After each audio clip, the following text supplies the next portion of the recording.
Samajwadi party की सरकार बनने पर अपनी परंपरा, अपनी संस्कृति और अपने संस्कार पर गौरव की अनुभूति करते हैं। और 300 यूनिट घरेलू बिजली फ्री।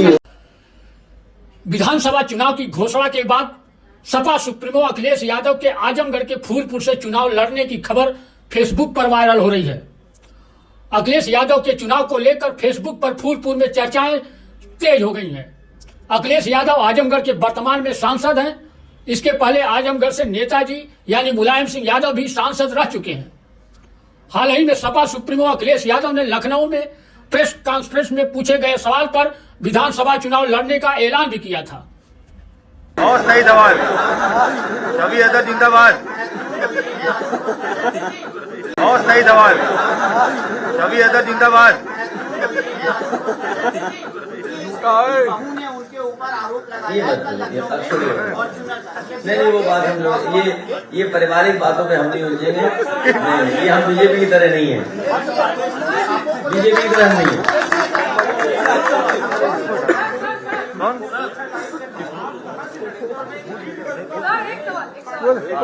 और सही सवाल, छवि हैदर जिंदाबाद। उनके ऊपर आरोप लगाया नहीं, वो बात हम लोग ये पारिवारिक बातों पे हम नहीं उलझेंगे। नहीं, ये हम बीजेपी की तरह नहीं है, बीजेपी की तरह नहीं है।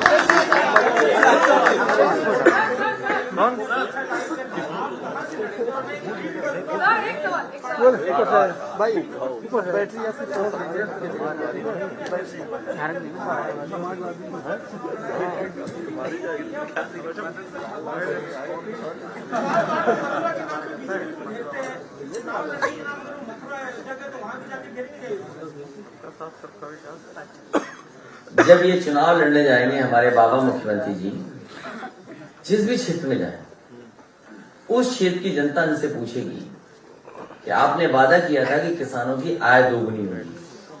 क्या किसानों की आय दोगुनी हुई? उस क्षेत्र के नौजवान जिन्हें नौकरी नहीं मिली, जिन्हें रोजगार नहीं मिले, जिन्हें बड़ा बड़ा सपना दिखाया था, वो तमाम नौजवान इनसे सवाल करेंगे कि नौकरी रोजगार मिला है कि नहीं मिला है।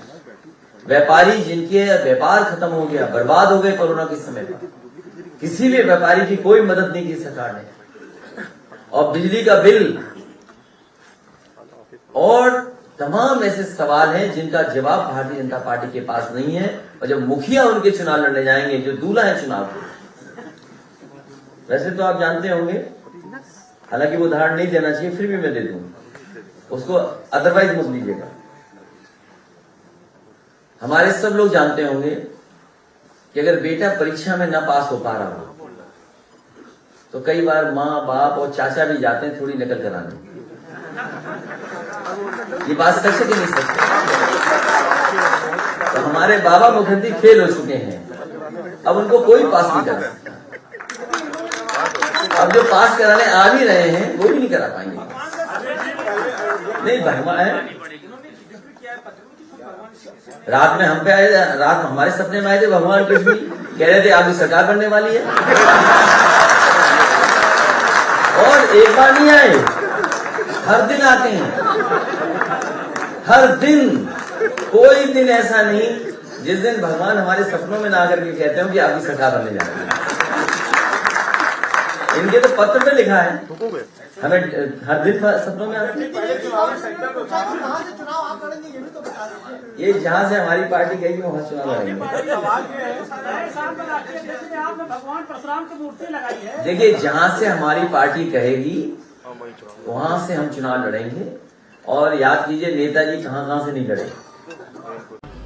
अखिलेश यादव के चुनाव लड़ने के ऐलान के बाद से ही आजमगढ़ या फूलपुर विधानसभा सीट से उनके मैदान में उतरने के कयास लगाए जा रहे हैं। हालांकि आधिकारिक रूप से इसे लेकर कोई बयान सामने अभी तक नहीं आया है। सोशल मीडिया पर अखिलेश यादव को लेकर चर्चाएं तेजी के साथ चल रही हैं। यूपी विधानसभा चुनाव के 7वें चरण में 7 मार्च को आजमगढ़ में मतदान होना है। आजमगढ़ और फूलपुर पवई सीट समाजवादी पार्टी का गढ़ मानी जाती है। लोकसभा चुनाव हो या विधानसभा चुनाव, यहाँ हर पार्टी को सपा से कड़ी टक्कर मिलती रही है। जहां तक फूलपुर पवई सीट का सवाल है, इस सीट पर पूर्व सांसद रमाकांत यादव का वर्ष 1985 से ही जलवा आज भी कायम है। इस सीट पर पूर्व सीएम राम नरेश यादव रमाकांत यादव के मुकाबले में 2 बार ही कांग्रेस को कब्जा दिला पाए थे। 1985 में इस सीट पर कांग्रेस जैसे पहली बार बाहुबली रमाकांत यादव ने कब्जा जमाया तो आज तक 3 चुनावों को छोड़कर 7 चुनावों में उन्हीं का ही कब्जा रहा है। रमाकांत यादव चाहे किसी भी दल में रहे, हर दल के टिकट पर इस सीट पर वे खुद 5 बार अपना परचम लहरा चुके हैं। रमाकांत यादव ने इसी सीट से अपने बेटे अरुणकांत यादव को 2007 में सपा के टिकट पर विधानसभा में एंट्री कराया था। फिर 2017 के चुनाव में दोबारा बीजेपी के टिकट पर भी अरुणकांत यादव को विधायक बनाया। वर्तमान में बेटा भले ही बीजेपी के साथ है, मगर रमाकांत यादव सपा मुखिया अखिलेश यादव के साथ हैं और आजमगढ़ की फूलपुर ही नहीं बल्कि सभी सीटों को सपा के खाते में डालने के लिए कोई कसर छोड़ना नहीं चाह रहे हैं। वर्तमान में अखिलेश यादव को सीएम बनाने के लिए उन्हें भगवा रंग में रंगे अपने बेटे की भी परवाह नहीं है। हालांकि सियासत में कब क्या हो सकता है कुछ भी कहा नहीं जा सकता है। 300 कितना ऊपर की जाए कोई भरोसा नहीं। आजमगढ़ है, हमने तो कहा दिया अगर एक भी सीट आजमगढ़ में भारतीय जनता पार्टी जीत ले तो हम लोग राजनीति से संन्यास ले लेंगे। उसमें एक पुत्र की सीट भी आपकी रहेगी। पुत्र हो या कोई हो, जहाँ समाज का मामला होता, देश का मामला होता, प्रदेश का मामला होता है, वहाँ ये सब नहीं देखा जाता है।